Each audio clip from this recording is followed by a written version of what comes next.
Hi there, I'm Lorie Wigle. I'm the General Manager for Internet of Things Security for Intel Corporation.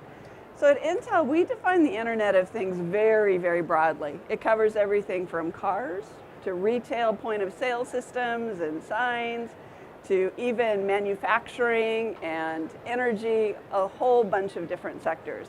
So again, very, very broad definition. One thing they all have in common is they need to be secure. So at Intel, we think that there needs to be a tremendous sense of urgency about securing the Internet of Things. And I have this really cool graphic here. Watch, watch, watch. Isn't that cool? Stopwatch. And what we're trying to do here is make the point that we need to behave with a sense of urgency about security.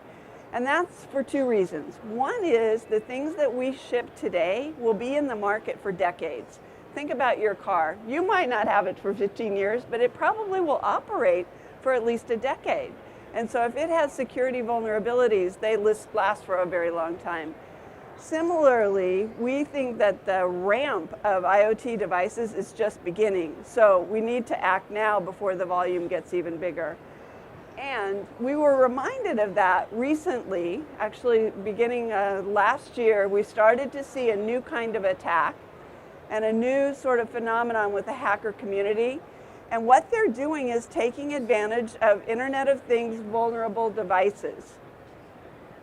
So with the IoT, often what happens, especially for consumer devices, is they don't have even good passwords built into them.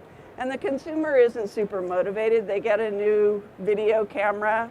They just want to see it work. So they don't change the password. Well, the hackers are now taking advantage of that, and they're finding these vulnerable IoT devices, and they're conscripting them into botnets. And so then the botnets perpetrate denial of service attacks and take out websites.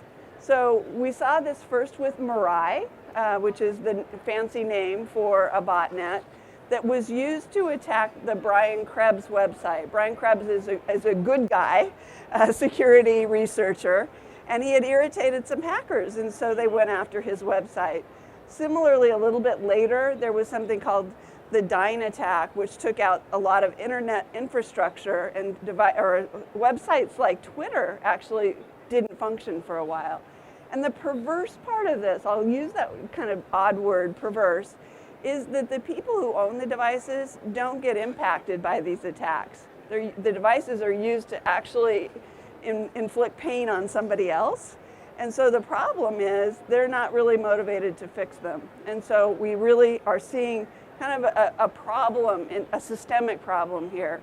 And this has not escaped the notice of regulators, the industry, or even customers. And so what we're starting to see is governments around the world now are asking themselves, should I be doing something to regulate IoT? Is there some set of security features that we could build into everything to make them more secure?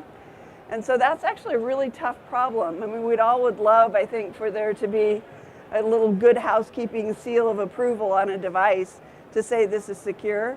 But the problem with that is that the threats evolve too rapidly. And so it's very, very difficult to say, this is secure today, and oh, by the way, it'll be secure a year from now.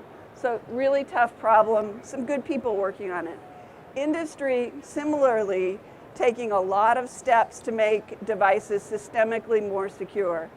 A couple of examples here. One is actually we worked with the Department of Homeland Security here in the US to work on guidance for manufacturers.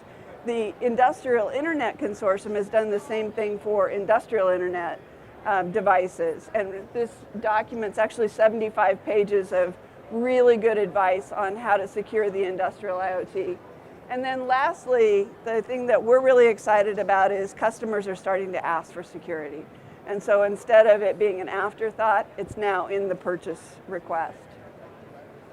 So we think, and we're Intel, so of course we'd be motivated here, but a lot of the security can be built into the baseline hardware. So, and that just makes sense. If there's a good hardware foundation, it's something for everybody else to build on. And that's really what we think is the right strategy.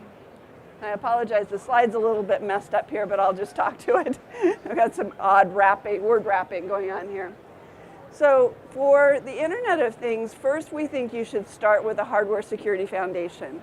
So being able to do something like secure boot, having a hardware-based immutable identity that can be associated with the device throughout its life, being able to securely store secrets within the device, things like cryptography keys and that identity that I just talked about, and then also having a safe place to run code so that you're only dealing with something being unencrypted in a very secure part of the hardware. So those are all really good hardware foundations.